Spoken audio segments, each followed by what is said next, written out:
पुराने जमाने का जिक्र है। किसी गांव में एक यूनुस नामी किसान रहता था। उसकी शादी को काफी अरसा बीत गया था, लेकिन उसके यहां कोई औलाद नहीं थी। 15 साल बाद उनके घर में एक बेटे की पैदाइश हुई। किसान और उसकी बीवी बेहद खुश थे।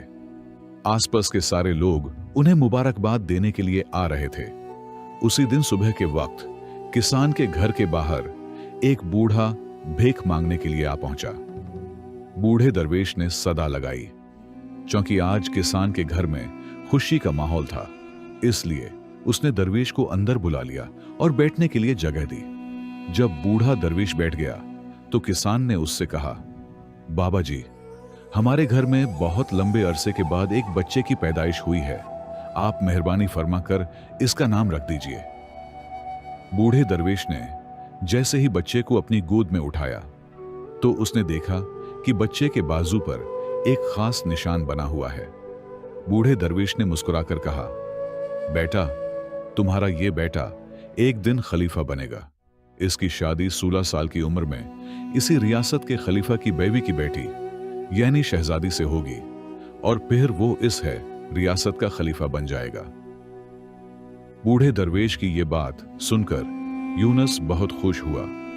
जब गांव के लोगों को पता चला कि यूनुस का बेटा एक दिन खलीफा बनने वाला है, तो सब लोग उसे देखने के लिए आने लगे। फिर एक दिन उस रियासत का खलीफा हरण का शिकार करते करते काफी दूर जंगल में निकल गया, मगर हरण उसके हाथ न आया। पीछा करते करते खलीफा को प्यास लग गई, लेकिन आसपास उसे कोई नहर या तालाब नजर न आया जहां से वो पानी पी सकता। खलीफा काफी देर से जंगल में इधर उधर भटक रहा था। वो पानी की तलाश में घूमता हुआ उसी गांव में पहुंच गया जहां यूनुस रहता था। वहां खलीफा की नजर एक बूढ़े दरवेश पर पड़ी। खलीफा ने दरवेश से पानी मांगा।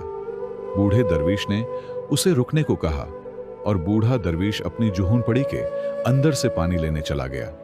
जब वो पानी ले आया तो खलीफा ने वो पानी पी लिया।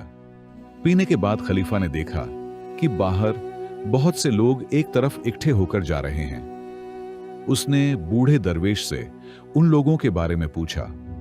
दरवेश ने जवाब दिया, ये सब यूनुस के घर जा रहे हैं, क्योंकि वहां एक बहुत ही नसीब वाला बच्चा पैदा हुआ है। और एक बूढ़े दरवेश ने उसके बारे में पेशगोई की है। खलीफा ने हैरत से पूछा, बाबा, ऐसी कौन सी पेशगोई की गई है जिसकी वजह से सब लोग उसकी तरफ जा रहे हैं? लोग वहां जा रहे हैं क्योंकि बूढ़े दरवेश ने बताया है कि जब यूनुस का बेटा 16 बरस का होगा तो उसकी शादी इस रियासत के खलीफा की बेटी से होगी, और वो लड़का इस रियासत का अगला खलीफा बनेगा। ये बात सुनकर खलीफा को शदीद गुस्सा आया। उसने कहा, आखिर एक मामूली किसान का बेटा मेरी बेटी से कैसे शादी कर सकता है? खलीफा ने बूढ़े दरवेश से कहा, बाबा जी, मैं खुद इस रियासत का खलीफा हूं, और आप क्या सोचते हैं कि मैं अपनी बेटी का निकाह एक गरीब किसान के बेटे से कर दूंगा?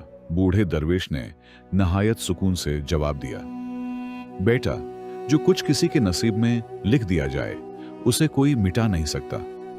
मगर खलीफा को अपनी ताकत पर बड़ा गुरूर था। उसने गुस्से में कहा, बाबा जी, मैं तुम्हें दिखाकर रहूंगा कि तकदीर का लिखा हुआ मैं मिटा सकता हूं। बूढ़े दरवेश ने मुस्कुराकर कहा, मैं भी यहीं हूं और आप भी, देख लेते हैं कि क्या होता है। यह कहकर खलीफा ने दरवेश को सलाम किया और वापस अपने महल की तरफ रवाना हो गया। उसी रात खलीफा को नींद न आ सकी। उसके दिल में बार बार यही बात आ रही थी कि किसी भी कीमत पर वो उस दरवेश की पेशगोई को सच ना होने दे। अगले दिन खलीफा ने अपना भेष बदल लिया और दोबारा यूनुस के गांव जा पहुंचा। लोगों से पूछते पूछते वो आखिरकार यूनुस के घर पहुंच गया। खलीफा ने घर के बाहर जाकर आवाज लगाई। यूनुस आवाज सुनकर बाहर आया और पूछा, आप कौन हैं और किस लिए आए हैं? खलीफा, जो अब एक ताजिर के भेष में था, कहने लगा, मैं साथ वाले शहर का एक ताजिर हूं और मेरा अपना कपड़ों का कारोबार है। मैंने लोगों से सुना है कि तुम्हारे घर एक नसीब वाला बच्चा पैदा हुआ है और उसके मुकद्दर में खलीफा बनना लिखा है। यूनुस ने कहा, आपने बिल्कुल सही सुना है। खलीफा बोला, अगर तुम बुरा ना मानो तो एक बात अर्ज करूं? यूनुस ने कहा, जी फरमाइए। खलीफा ने कहा, तुम अपना बच्चा मुझे दे दो, इसके बदले में मैं तुम्हें बहुत सा माल व दौलत दूंगा और तुम्हारे बच्चे की परवरिश भी खुद करूंगा। यह सुनकर यूनुस की बीवी ने फौरन कहा, नहीं, मैं अपना बच्चा आपको नहीं दे सकती। खलीफा ने सख्त लहजे में कहा, तुम एक मामूली किसान हो, तुम अपने बच्चे की परवरिश कैसे करोगे? क्या तुम उसे वो सब कुछ दे सकोगे जो उसके नसीब में लिखा है? यूनुस ने खामोशी से ताजिर की बात सुनी, फिर धीरे से कहा, जी आप ठीक कहते हैं, हम शायद अपने बच्चे की परवरिश वैसे ना कर सकें जैसे बड़े लोग करते हैं। यूनुस की बात सुनकर उसकी बीवी ने आहिस्ता से कहा, ठीक है, मैं आपको अपना बच्चा देने के लिए तैयार हूं, लेकिन एक शर्त है, जब ये 16 बरस का हो जाए तो आप इसे हमें वापस कर दें। खलीफा फौरन बोला, हां ठीक है, जब तुम्हारा बच्चा 16 साल का हो जाएगा तो मैं उसे वापस तुम्हारे हवाले कर दूंगा। ये कहकर खलीफा ने बच्चे को गोद में लिया और वहां से रवाना हो गया। वो बच्चा लेकर एक दरिया के किनारे जा पहुंचा।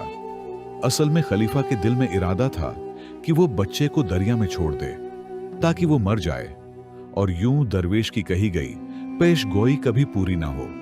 लेकिन जैसे ही उसने बच्चे का मासूम चेहरा देखा, उसके हाथ कांपने लगे। उसे बच्चे को दरिया में छोड़ने की हिम्मत न हुई। बहुत देर सोचने के बाद खलीफा ने एक लकड़ी का संदूक लिया, बच्चे को उसमें रखा और संदूक को दरिया के पानी में बहा दिया। खलीफा ने सोचा कि यह संदूक गहरे पानी में जाकर खुद ही डूब जाएगा और यूं बच्चा मर जाएगा। यह सोचकर वो इत्मीनान के साथ अपने महल वापस लौट गया, दिल में ये यकीन लिए हुए कि अब यह बच्चा कभी वापस नहीं आएगा और उसकी बेटी का निकाह भी इससे कभी ना हो पाएगा। खलीफा ने सोचा, आखिरकार मैंने तकदीर का लिखा हुआ मिटा ही दिया। उधर वो संदूक पानी में बहता हुआ दरिया के एक किनारे पर जा लगा, जहां एक मछेरा मछलियां पकड़ रहा था। जब उस मछेरे की नजर इस बहते हुए संदूक पर पड़ी तो हैरत से उसके मुंह से निकला, अरे इसके अंदर तो एक नन्हा सा बच्चा है।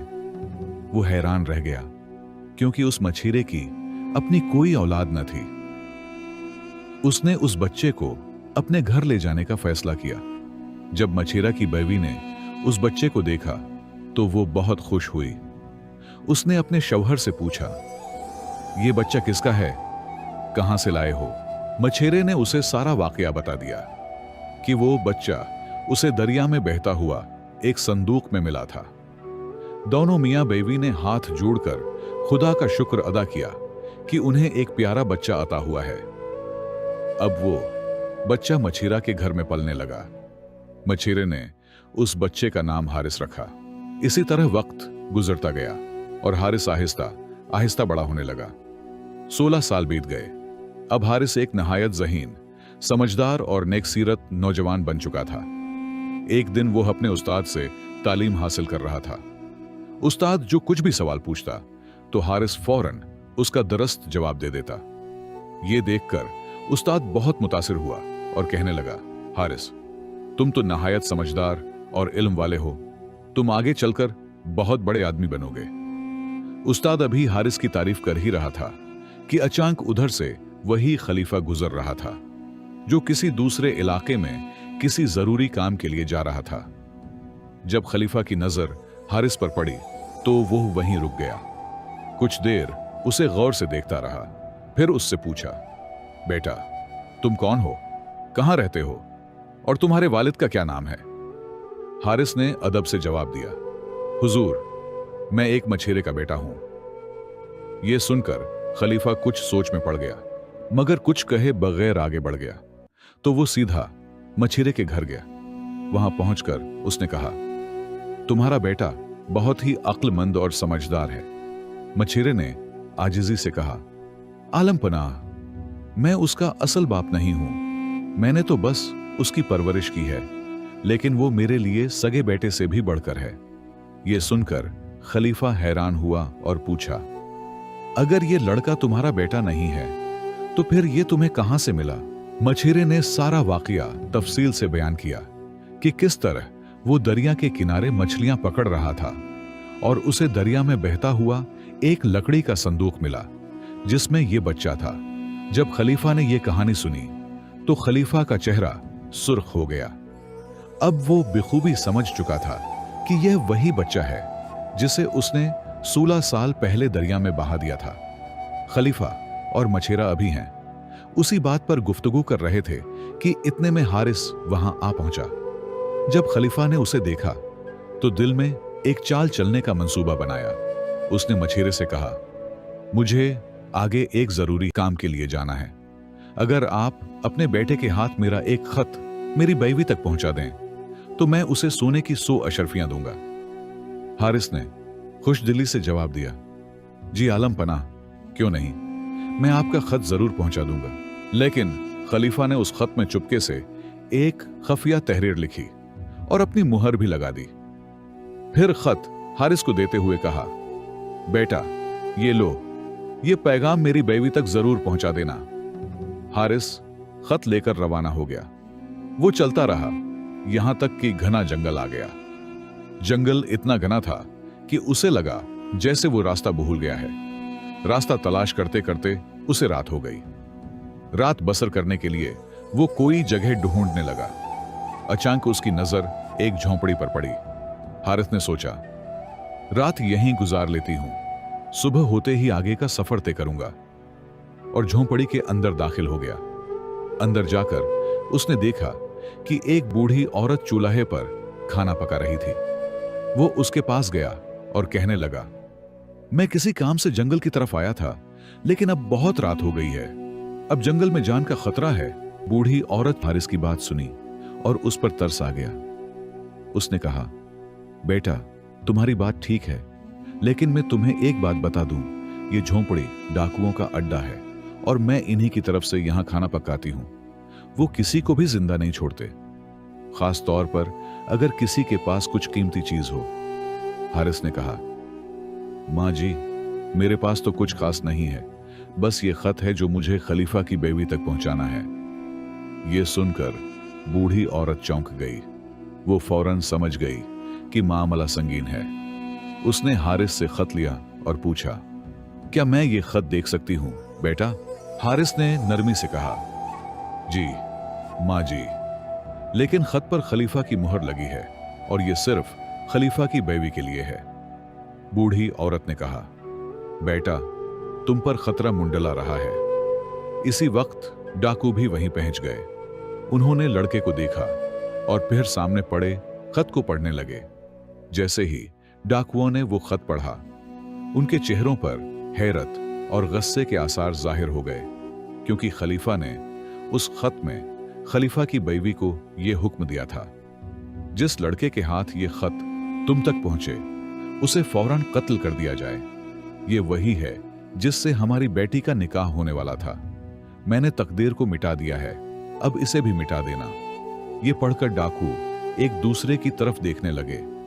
उनमें से एक डाकू गुस्से से बोला, ये खलीफा तो बड़ा जालिम निकला, एक मासूम और नेक दिल लड़के को सिर्फ इसलिए मरवाना चाहता है कि वो किस्मत से खलीफा बनने वाला है। दूसरे डाकू ने कहा, हम चौर जरूर हैं, कातिल नहीं, और न ही हम किसी मासूम का खून बहाने वाले हैं। तीसरे ने कहा, यह लड़का सच में नसीब वाला है, क्यों ना हम उसकी मदद करें। सब डाकू मुत्तफक हो गए कि वो हारिस को कुछ नहीं कहेंगे, बल्कि उसकी जान बचाएंगे। उस बूढ़ी औरत ने भी उनसे दरख्वास्त की कि उस बच्चे की मदद की जाए। बूढ़ी मां ने डाकुओं से कहा, अगर तुम वाकई दिल के बुरे नहीं हो तो मेरी एक बात मानो, ये लड़का मासूम है, नेक दिल है और बेकसूर है। इसे मारना गुनाह है, क्यों ना हम इसकी जान बचाएं और इस जालिम खलीफा के इरादे को नाकाम बना दें। डाकुओं में से एक बोला, मां जी, आप बिल्कुल ठीक कह रही हो, हम चोर हैं, मगर किसी बेगनाह का खून हमारे हाथों नहीं होना चाहिए।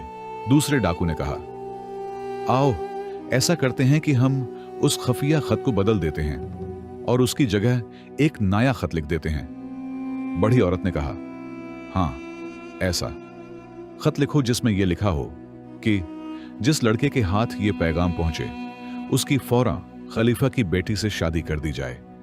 यही कुदरत का इंसाफ है। डाकुओं ने फौरन एक नया खत लिखा जिसमें लिखा था, यही वो लड़का है जिसके लिए खुदा ने हमारी बेटी को मुकद्दर में लिखा है। जैसे ही ये पैगाम तुम्हें मिले फौरन निकाह की तैयारी की जाए।